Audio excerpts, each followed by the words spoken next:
the First Lady Fatou Barrow and Madam Sadio Barrow. Your Excellency, the former First Lady of the Gambia, Lady Chilel Jawara, former Vice Presidents present, Honorable Speaker of the National Assembly, my Lord the Chief Justice, honorable members of Cabinet and the National Assembly, Lord Mayors of Banjul and Kanifing Municipality, regional governors, members of the Diplomatic and Consular Corps, representatives of international organizations and partners, political party leaders, government officials and science chiefs, community and religious leaders, fellow Gambians, boys and girls. Proudly and closely bound as a nation, we have come together once again, as we do every year, to commemorate our beloved country's attainment of political independence on 18 February 1965. Ever since, particularly from 2017 to date, we have come a long way as a nation, defying all odds to make remarkable achievements in the process of national development. In fact, the successes we registered since I assumed office as president 7 years ago are spectacularly phenomenal, tangible and undeniable. Our socio-economic achievements, especially in infrastructure development, are physically visible, cutting across all sectors, regions, communities, and demographic characteristics. The coronavirus pandemic, climate change, and other global crises, severe as they may be, have not deterred us from marching forward. Rather, we continue to make progress in a turbulent world of ever-increasing and unforeseen unrest, leading to instability in every corner of the globe. These notwithstanding, we must continually seek solutions to all possible challenges ever before they emerge.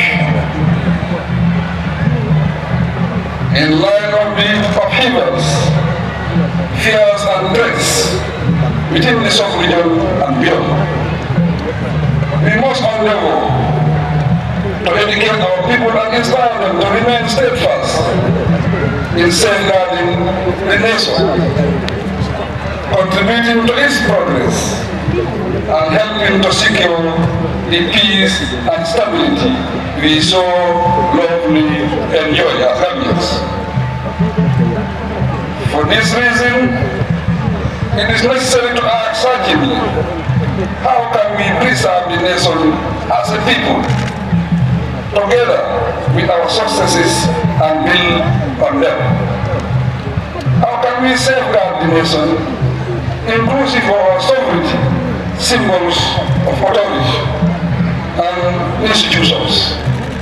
How can we secure our resources and utilize them in the best interest of the people?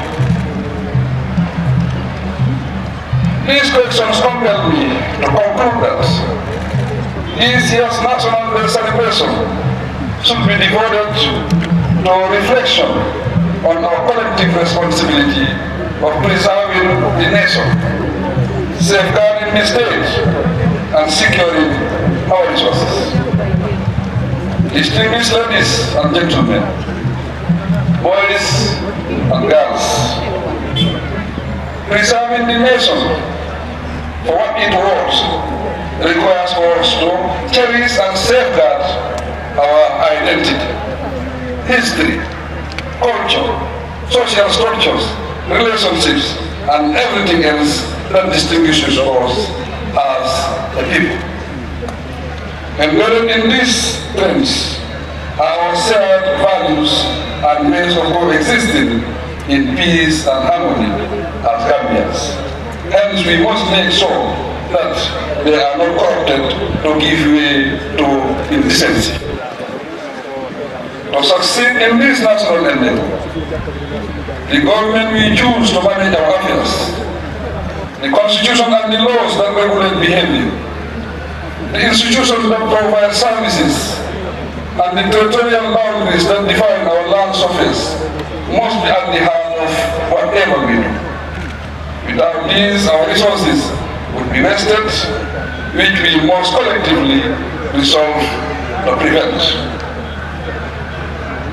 At the core of our development is the economy, which lies at the center of three important features, namely our resources, human and material, our productivity in scope and intensity, and thirdly, our level of creativity to initiate positive change, execute appropriate action, and utilize goods and services appropriately and maximally. These cannot be attained in any country without the active and collective engagement of its people. The dynamics that frustrate such efforts may come up from within or outside. With a united front tied to a common goal and with collective vigilance and enforced by civilian cooperation with the security services, we will always repel all acts of subversion and crime against the state, either arising from within the country or elsewhere. Distinguished ladies and gentlemen, boys and girls, we have successfully developed massive infrastructure to the point that there are formidable road links in every region of the country. The agriculture sector is now booming, following the bumper harvest recorded this year. Tourism is speaking again, and energy generation stands at a level never recorded before in the history of the Gambia.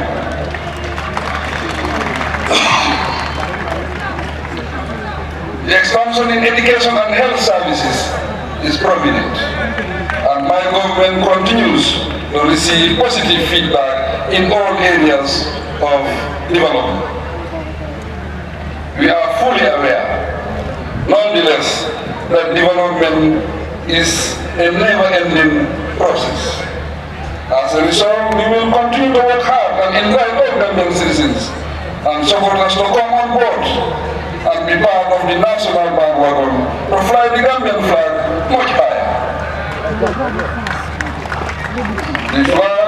These flags, the collective responsibilities that lie on every one of us.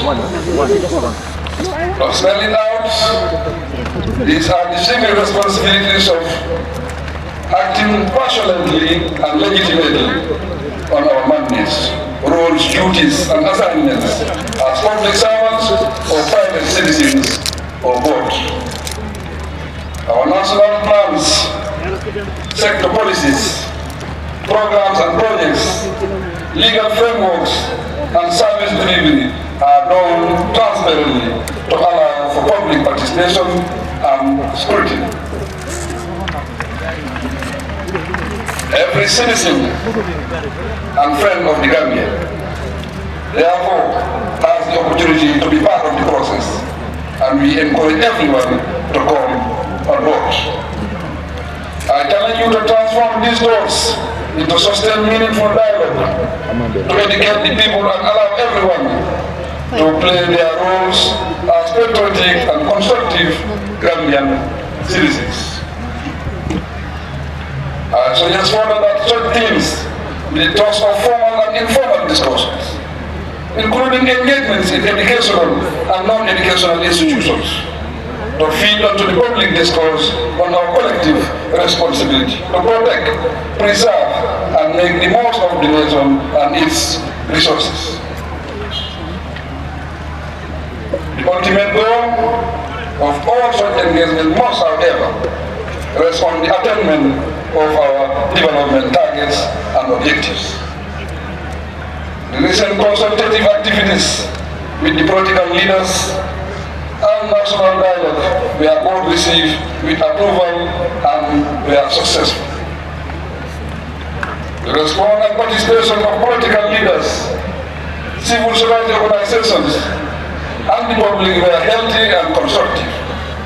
I thank the participants and organizers alike for these accomplishments and hope that we continue the process with the same good spirit and goodwill. I endorse the National Dialogue Initiative to be an annual event. Fellow Gambians, boys and girls, life has never been rosy all the way. Therefore, we do not promise that life in the Gambia could be trouble-free. It is unrealistic to expect this. We are bound to encounter difficulties, such as those imposed on us due to global developments. Price rises, shortages of essential commodities, and budgetary constraints should be expected. In such circumstances, we should unite decently and apply remedial measures. The government will always seek ways out of every difficulty that confronts the nation. And we expect the people to support us to resolve such challenges. I pay tribute to all those who have contributed to our progress and attainments so far.